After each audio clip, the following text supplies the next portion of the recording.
This is Aditi. Welcome to IAS point. आज हम पढ़ने वाले हैं वैश्वीकरण। तो आइए जानते हैं कि वैश्वीकरण जो टॉपिक है ये क्या है। शाब्दिक अर्थ इसका होता है स्थानीय तथा क्षेत्रीय जो वस्तुएं या फिर घटनाएं हैं उनका विश्व स्तर पर रूपांतरण की प्रक्रिया को ही वैश्वीकरण कहते हैं। इसे एक ऐसी प्रक्रिया का वर्णन करने के लिए भी प्रयुक्त किया जा सकता है जिसके द्वारा सारे लोग मिलकर एक समाज का निर्माण करते हैं तथा एक साथ में कार्य करते हैं। यह आर्थिक, तकनीकी एवं सामाजिक राजनीतिक ताकतें जो होती हैं उन सबका समायोजन है। 19वीं सदी को वैश्विक जो 19वीं सदी थी उसे ही वैश्वीकरण का प्रथम युग भी कहा जाता है, जिसके टूटने की शुरुआत 20वीं शताब्दी में प्रथम विश्व युद्ध के साथ हुई थी।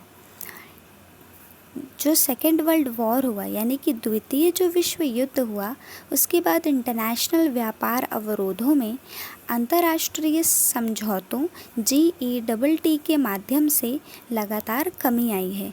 GETT यानी कि गेट के परिणाम स्वरूप कई विशेष पहल भी किए गए जिसके लिए विश्व का जो व्यापार संगठन है वो भी शामिल था, जैसे मुक्त व्यापार का संवर्धन।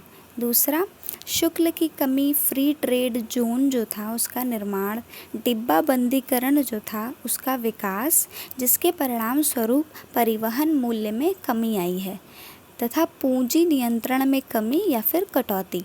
इन सब के फलस्वरूप क्या हुआ कि विश्व जो नियति में वृद्धि हुई तथा विश्व सकल उत्पाद यानी कि ग्रॉस वर्ल्ड प्रोडक्ट जो था उसमें भी वृद्धि देखने को मिली, क्योंकि पहले जो वृद्धि दर थी वो 7.4% थी, लेकिन इन सब कार्यों के बाद 23.6% की वृद्धि देखने को मिली थी। मुक्त व्यापार, पूंजीवाद और लोकतंत्र वैश्वीकरण को बढ़ावा देते हैं, नागरिक स्वतंत्रता को भी बढ़ाते हैं।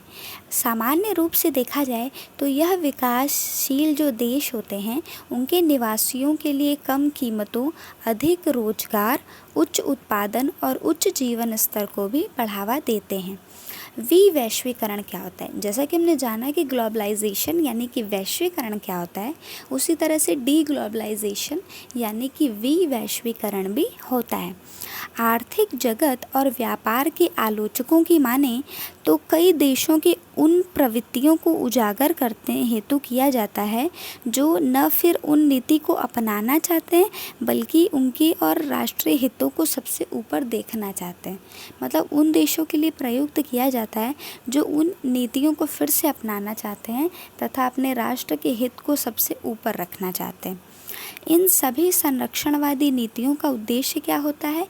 आयात को महंगा बनाकर घरेलू विनिर्माण उद्योग को रक्षा प्रदान करना। यानी कि जो आयात हो रहा है, जो बाहरी देशों से हम चीज़ें ले रहे हैं उन पर कर अत्यधिक लगाया जाता है जिससे कि लोग उस चीज़ का उपयोग कम करें और उसके बाद वो पुनः देश में उन चीज़ों को बनाने की पथ पर अग्रसर हों तथा हम अपने देश की बनाई हुई चीज़ों को यूज़ करें। जैसे इंडिया ही है, हमें कितनी सारी चीज़ें चीन की हम लेते हैं, लगभग हर त्यौहार में चीन की ही वस्तुएं ज़्यादातर मार्केट में नज़र आती हैं। हालांकि अब वो काफ़ी कम हो चुकी हैं, पर अगर देखा जाए तो वो क्यों नज़र आती हैं? क्योंकि वो बहुत ही सस्ते में मिल जाती हैं हमें, और इंसान उन्हीं चीज़ों को लेना चाहता है जो लगभग कम पैसों में मिलती हैं। ये एक ह्यूमन मेंटालिटी है। लेकिन अगर उन चीज़ों की जो प्राइस है वो काफ़ी अधिक बढ़ा दी जाए तो बहुत आसान हो जाएगा कि वो चीज़ें मार्केट से आउट होने लगेंगी। वैश्वीकरण जो है उनकी प्रवृत्तियों के कारण क्या होते हैं? जैसे वैश्व लाभों का असमान वितरण। दूसरा, देशों की बढ़ती असमानताएं, रोजगार को नुकसान तथा विकसित देश जो होते हैं उनमें कठोर वीज़ा और उद्योगों के स्थानांतरण की मांग को बढ़ावा मिलना। मंदी की स्थिति गंभीर हो जाना।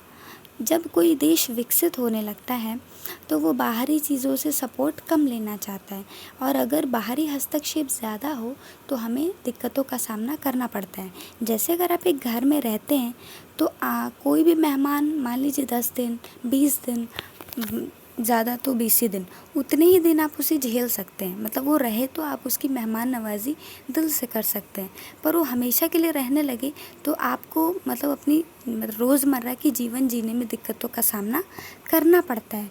क्योंकि हम जिस घर में रहते हैं उसमें हम हमारे हिसाब से रहते हैं। जब कोई भी आ जाता है तो उसके लिए अलग से व्यवस्था करना जो कि थोड़ी मुश्किल की बात होती है। फॉर एग्ज़ाम्पल ले लिया जाए तो अमेरिका की जो अर्थव्यवस्था है वो चीन से बहुत सस्ती है। मतलब वो चीन से सस्ती वस्तुओं का आयात करती है। यदि टैरिफ युद्ध में अमेरिका में आयात की लागत बढ़ती है तो घरेलू मुद्रास्फीति में तेज़ी से वृद्धि हो सकती है तथा ब्याज दरों में भी। तो अब हम इस चैप्टर के निष्कर्ष पे आते हैं। वैश्वीकरण लगभग समाप्त हो चुका है और इस चैप्टर का मेन हेडिंग वैश्वीकरण ही है। इसी से संबंधित ऐसे के टॉपिक पे आपसे प्रश्न पूछे जा सकते हैं। तो इसका निष्कर्ष क्या था कि जैसा हमने पढ़ा, उदारीकरण, निजीकरण तथा वैश्वीकरण के भारत सहित अन्य देशों पर सकारात्मक तथा नकारात्मक प्रभाव को हमने इसके अंतर्गत देखा तथा आलोचकों की बात भी सुनी तथा भारतीय परिक्षेप में किए गए अन्य कि भारत के 1990 का वित्तीय संकट उसकी आंतरिक संरचना में कई भीषण विषमताओं का ही परिणाम था। उस संकट के निदान के लिए बाहरी शक्तियों से परामर्श पर सरकार द्वारा प्रारंभ नीतियों ने उन विषमताओं को ख़त्म करने का प्रयास किया। आपका चैप्टर यहीं पे ख़त्म होता है। कल हम नेक्स्ट चैप्टर स्टार्ट करेंगे, इकाई 3, भारतीय अर्थव्यवस्था की वर्तमान चुनौतियाँ। ठीक है, अगर आपका कोई प्रश्न हो तो आप उसे कमेंट में पूछ सकते हैं। Thank you.